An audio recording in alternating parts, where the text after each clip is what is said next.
오늘은 2월 12일 목요일 아침입니다. 함께 나눌 말씀은 잠언 10장 1절부터 14절까지의 말씀이며 먼저 1절 말씀 읽겠습니다.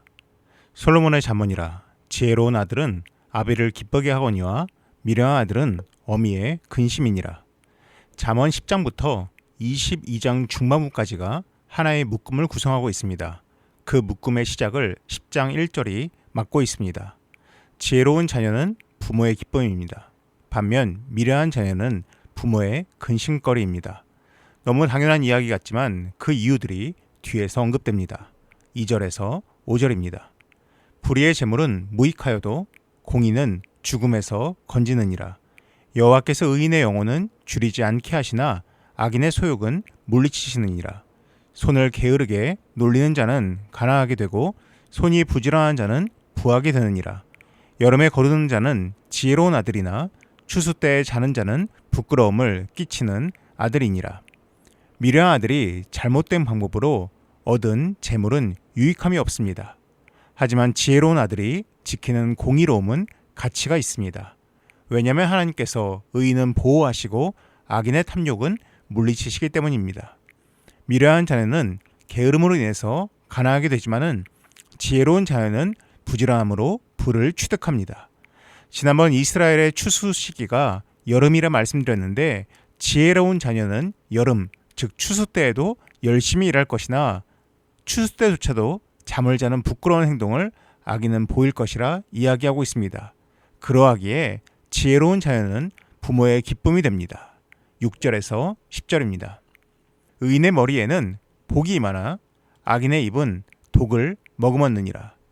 의인을 기념할 때에는 칭찬하거니와 악인의 이름은 썩게 되느니라. 마음이 지혜로운 자는 계명을 받거니와 입이 미련한 자는 멸망하리라. 바른 길로 행하는 자는 걸음이 평안하려니와 굽은 길로 행하는 자는 드러나리라. 눈짓하는 자는 근심을 끼치고 입이 미련한 자는 멸망하느니라. 의인의 머리에 복이 있다는 것과 악인의 입에는 독을 품었다. 사실 이 두 개의 문장이 서로 좋은 대꾸를 이루고 있지는 않는 듯 보입니다. 의인의 머리에 복이 있고 악인의 머리에 저주가 있다던가 의인의 입에 축복이 가득하고 악인의 입에 독이 있다가 좀 더 잘 어울려 보입니다. 그렇다면 왜 6절처럼 써놓았을까요? 의인의 머리에 복이 가득한 이유는 사람들이 의인을 향해서 축복의 선언을 했기 때문입니다. 사람들이 그러한 축복의 선언을 한 이유는 의인의 입이 평소에 복된 말로 가득했기 때문입니다. 반면 악인의 입에는 저주의 말이 가득합니다. 그렇다면 사람들은 악인을 향해서 축복의 선언이 아닌 저주의 선언을 내뱉을 것입니다. 그러하기에 악인의 머리에는 저주가 임할 것입니다. 이것은 7절에서도 이어집니다. 사람들이 의인을 기념할 때 칭찬하는 이유는 그의 삶이 칭찬받는 삶으로 가득했기 때문입니다.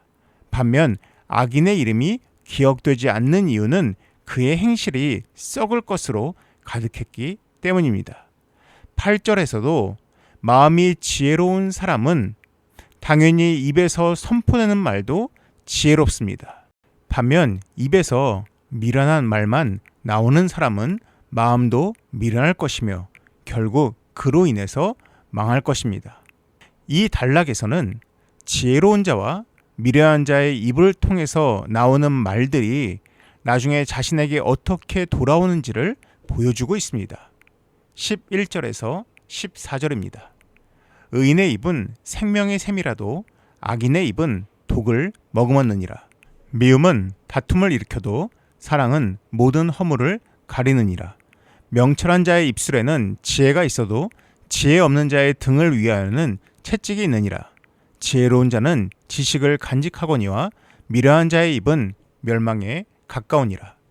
11절에서 14절도 다시 말에 대해서 이야기하는데 특별히 타인에게 미치는 영향력을 보여줍니다. 의인의 입은 생명의 샘입니다. 샘의 물은 자신만 마시는 것이 아니라 타인도 그 물을 마십니다. 의인의 물은 생명의 물이기에 타인의 허물도 가리는 능력을 바랍니다. 왜냐하면 그 생명의 샘에는 사랑이 가득하기 때문입니다. 반면 악인의 입은 독이 풀어져 있는 샘의 물입니다. 이 샘물을 마시는 이들은 미움의 독으로 인해서 다툼을 일으킨다라고 이야기하고 있습니다. 현재 한신대학교 휴먼케어 융합대학원 특임교수이며 리플러스 인간연구소 소장을 맡고 있는 박재원 교수가 한 사람에 대해서 소개하는 영상을 본 적이 있습니다.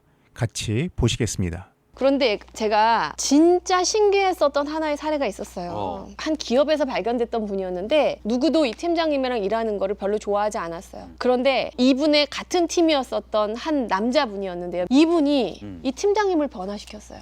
제가 그분을 보면서 야 대단하다, 진짜 대단하다. 제가 그분 때문에 제 석사 논문의 주제를 만들어냈었거든요. 그게 뭐였냐면 굉장히 부정성이고 그리고 권위적인 상사 밑에서도 자신의 감정을 잘 표현하고 다가갈 줄 알았던 사람들은 뭐가 달랐을까였어요. 근데 그분이 많이 쓰는 말이 있어요.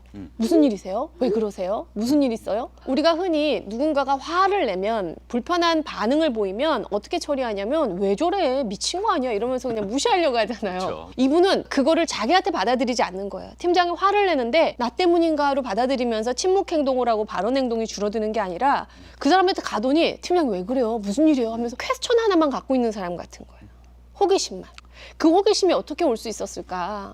제가 이제 그분하고 면담을 하면서 어떤 어린 시절을 보냈는지 물어봤거든요. 근데 하나의 사례를 얘기해 주시는데 참 웃을 수 있는 사례였는데 제가 눈물이 나더라고요. 아, 그래요? 어떤? 집이 정말 찢어지게 가난했대요. 쫓겨나기 일보 직전이었었는데 1,000만 원을 벌어오셨대요. 집이 지금 쫓겨나게 생겼고 학교도 갈 수 없는 지경에 돈 1,000만 원이 그게 그렇게 큰 돈은 아닌 상황이었어요.